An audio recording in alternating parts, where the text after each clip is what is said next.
¿Cuánto vale una empresa? ¿Podemos saber ni siquiera cuánto vale? ¿Podemos calcular ese famoso valor intrínseco al que tanto aducen los analistas fundamentales? Eso es lo que voy a enseñarte en este vídeo y quiero que prestes mucha atención porque este vídeo es importante.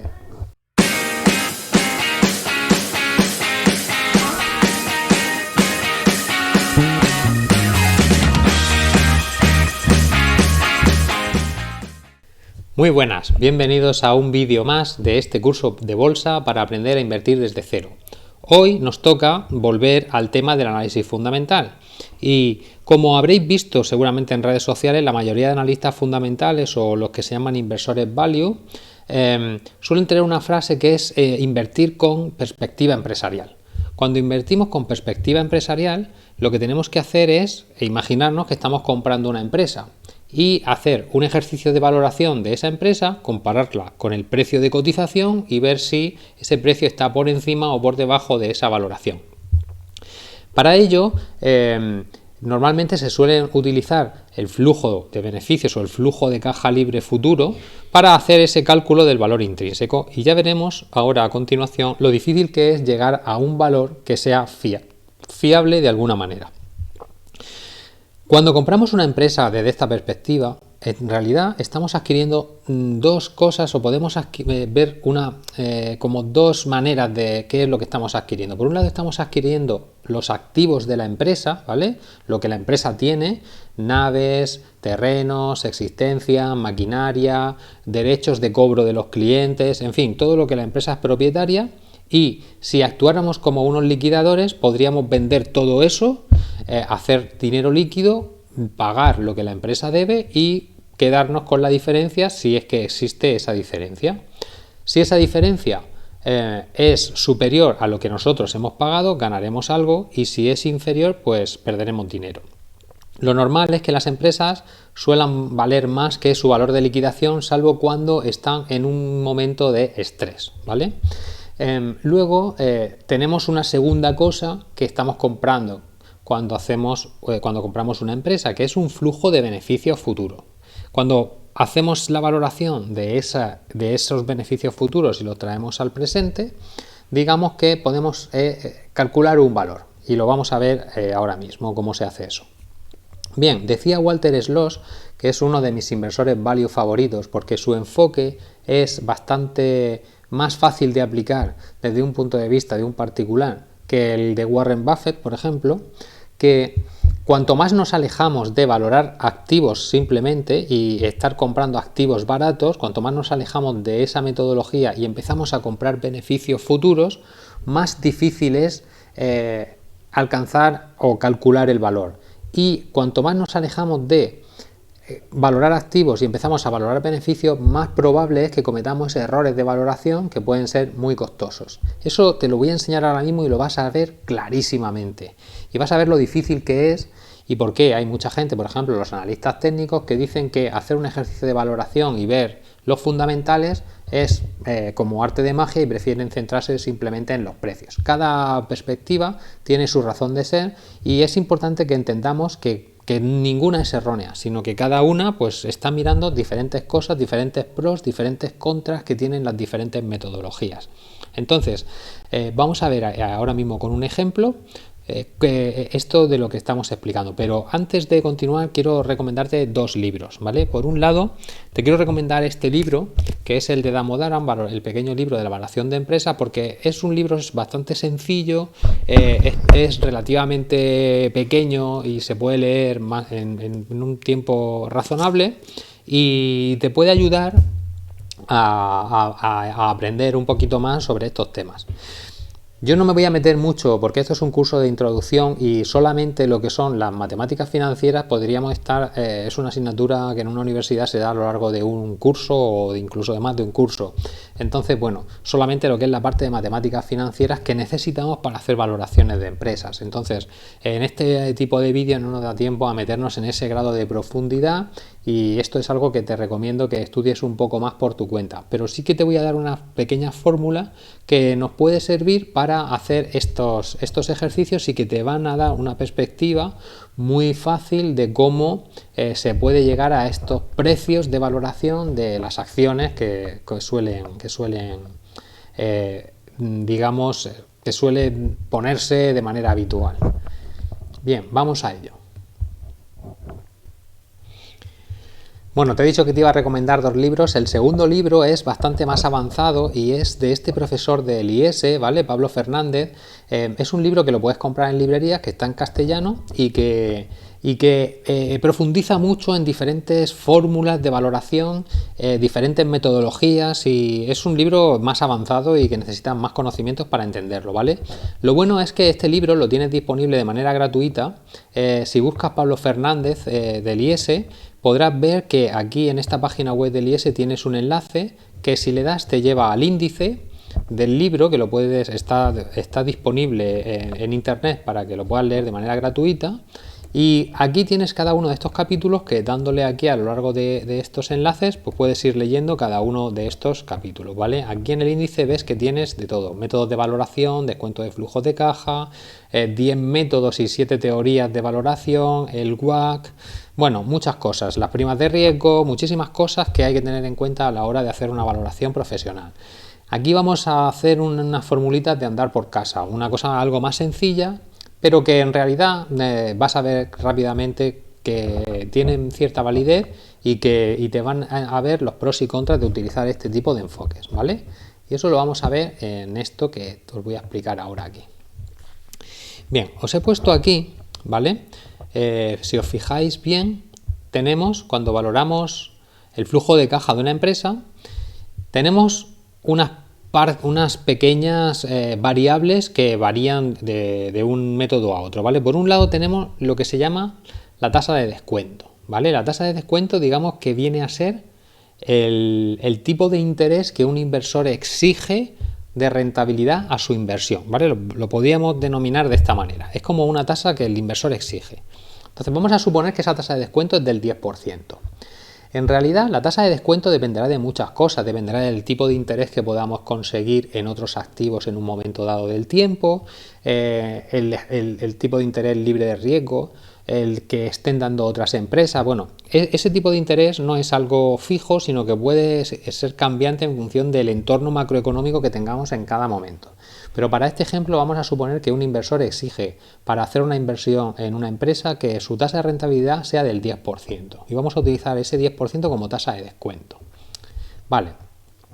Luego tenemos los beneficios actuales. Esto BPA es el beneficio por acción. Lo he dividido por acción, pero se podría hacer como el global de la empresa. Pero en este caso vamos a valorar, para valorar una acción, queremos saber los beneficios de una acción.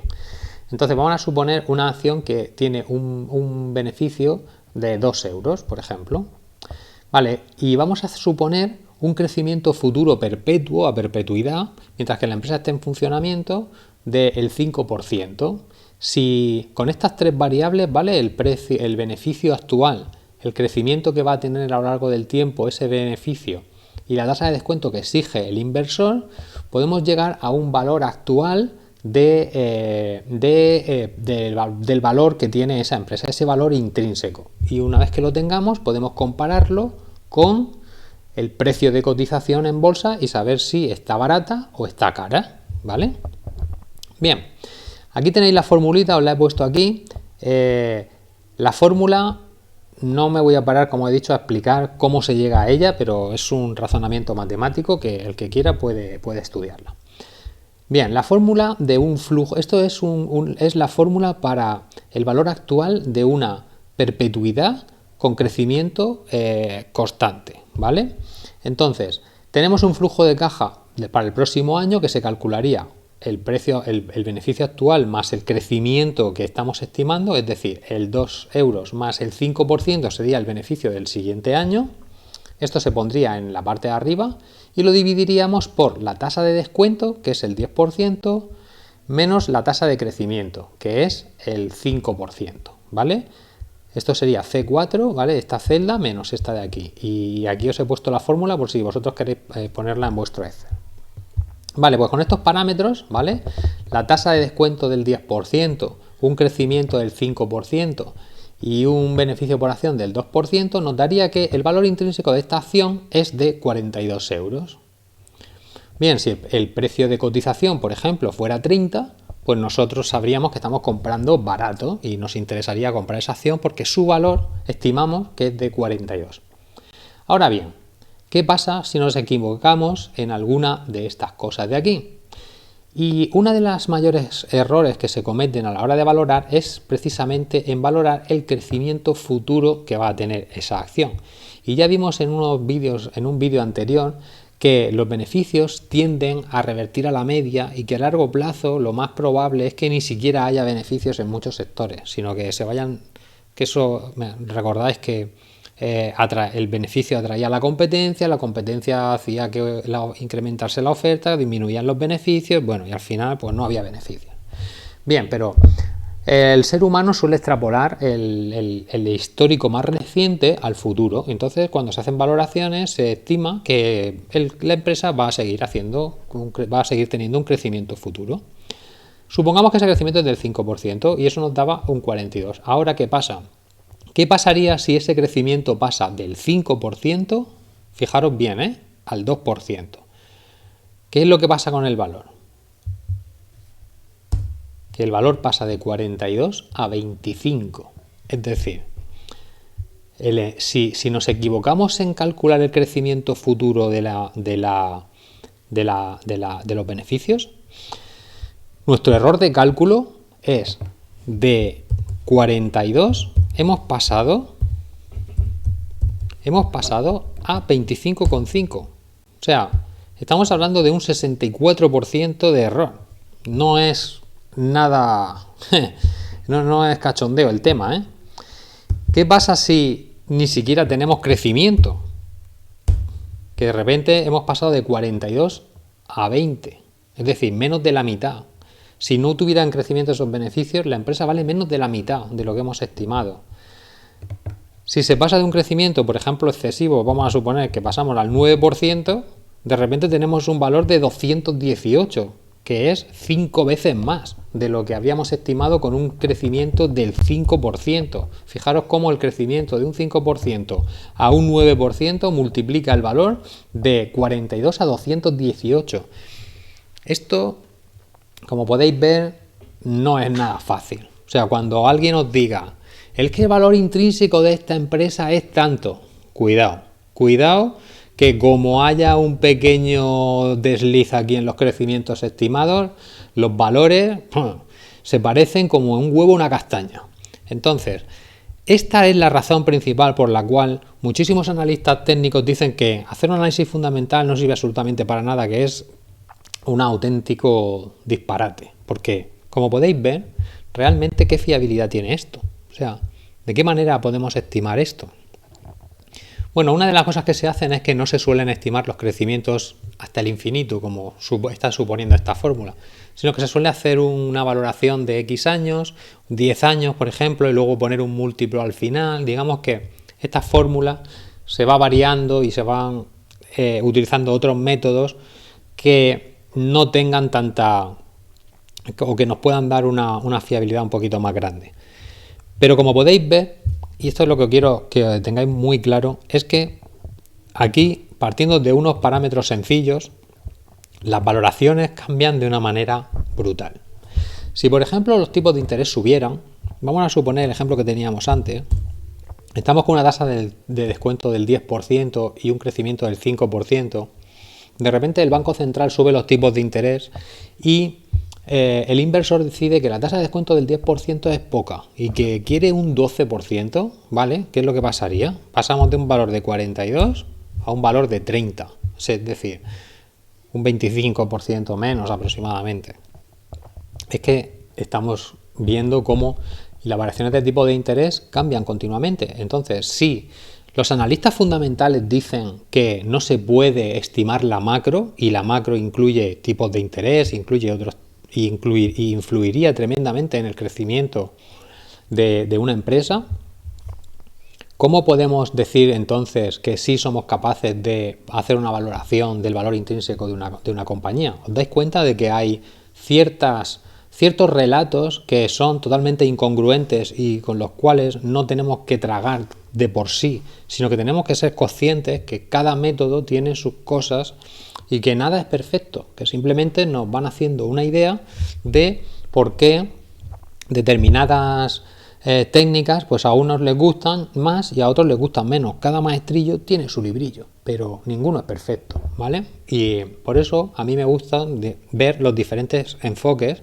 que tenemos para poder hacernos una idea un poquito más real. De hecho, yo nunca suelo utilizar este tipo de valoraciones. Suelo utilizar una valoración por múltiplo porque para mí es lo que entiendo que es más sencillo y más fiable. Pero bueno, al final es lo mismo que esto. Es un poco parecido. Pues esta sería la parte de valorar beneficios. Vamos a ver ahora el rollito este de cómo valoramos los activos.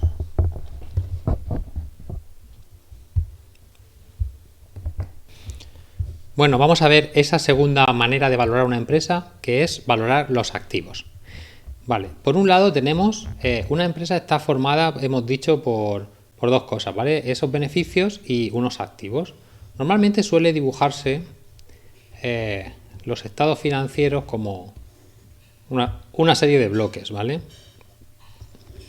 Entonces aquí tendríamos los activos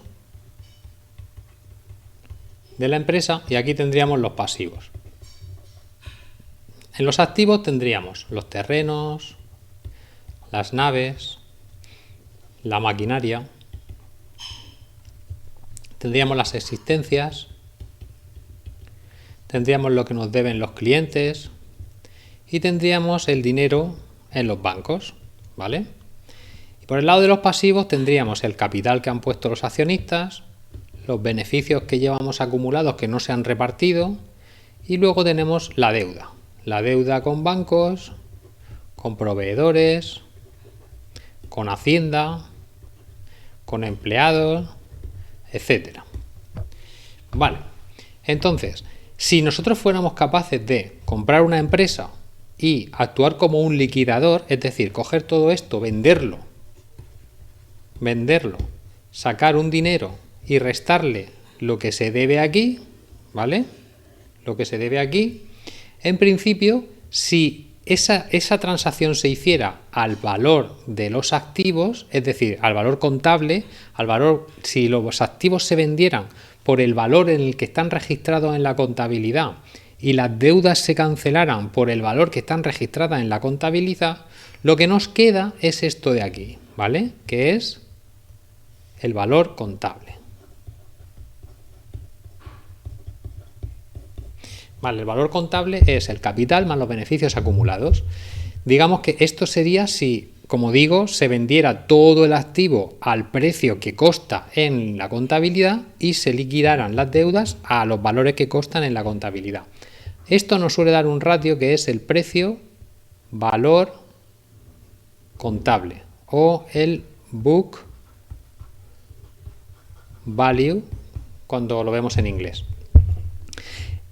Vale, pues Walter Slot decía que para valorar una empresa deberíamos de partir de este valor contable de aquí y empezar a analizar si esto que hay aquí realmente se va a hacer efectivo a esos precios, porque pueden pasar muchas cosas aquí. Por ejemplo, podrían pasar que los activos no solo fueran tangibles, que hubiera también intangibles. Por ejemplo, una empresa que compra a otras empresas suele tener intangibles en forma de una cosa que se llama fondo de maniobra, fondo de comercio.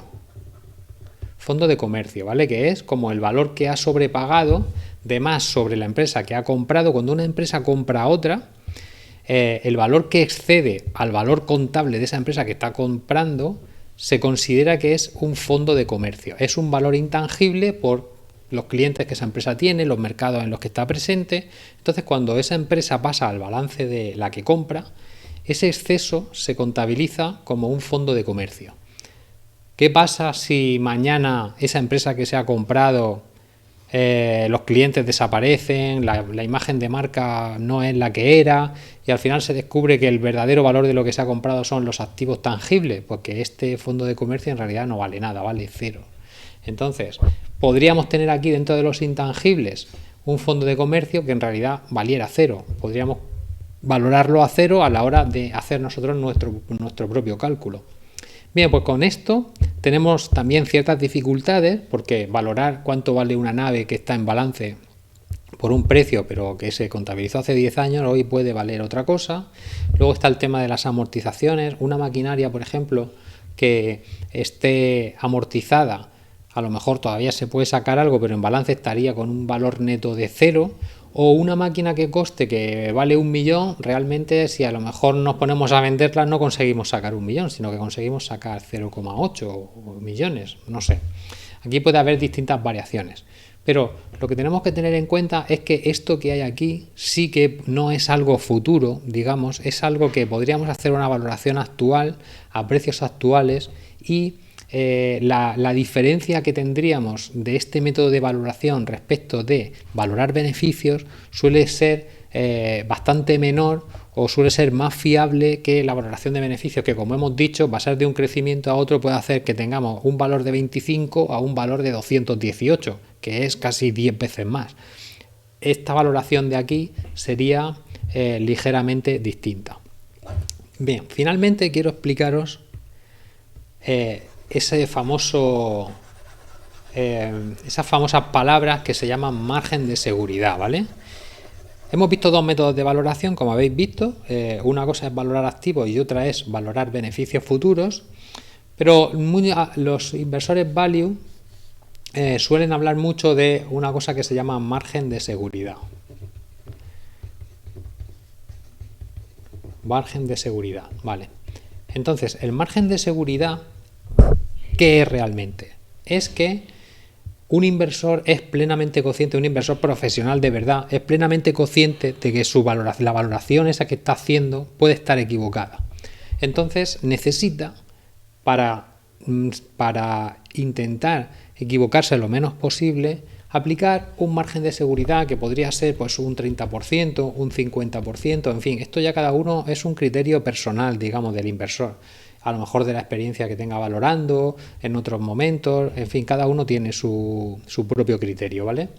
Pero aplicar de un 30 a un 50% pues es algo que podemos considerar bastante acertado. Esta cantidad sería que, pues, si por ejemplo nosotros valoramos la empresa, por ejemplo por el tema de si hemos valorado activos y nos sale que el valor es de 1.000.000, pues si le aplicamos un margen de seguridad del 50%, nosotros querríamos comprar la empresa por 500.000 euros. ¿Por qué? Porque ni siquiera estamos seguros de que este millón que hemos calculado realmente sea el valor real. Entonces, aplicamos ese margen de seguridad y solamente estaríamos dispuestos a comprarlo a partir de 500.000. Vale, pues estos tres conceptos son los que quiero que os quedéis hoy, que, como hemos visto, pues tienen su interés y son lo que se suele hacer cuando uno realiza este tipo de análisis. Bueno, pues hasta aquí el vídeo de hoy. Espero que te haya gustado. Vamos a hacer un ligero resumen de las tres cosas que hemos visto. Por un lado, tenemos que podemos valorar activos de una empresa. Por otro lado, podemos valorar beneficios futuros. Ya hemos visto que es mucho más fiable valorar activos que valorar beneficios futuros, y cómo esa valoración de beneficios futuros tiene unas fluctuaciones tremendas en función de los parámetros que estemos utilizando. Y finalmente, el concepto de margen de seguridad, que es un poco el margen de error que nos damos como inversores para ese error de cálculo que vamos a tener. Así que, pues, bueno, hasta aquí este vídeo de hoy. Espero que te haya gustado y nos vemos en el siguiente vídeo. Acuérdate, suscríbete, que si te ha gustado pues es lo mínimo, ¿no? Hasta la próxima.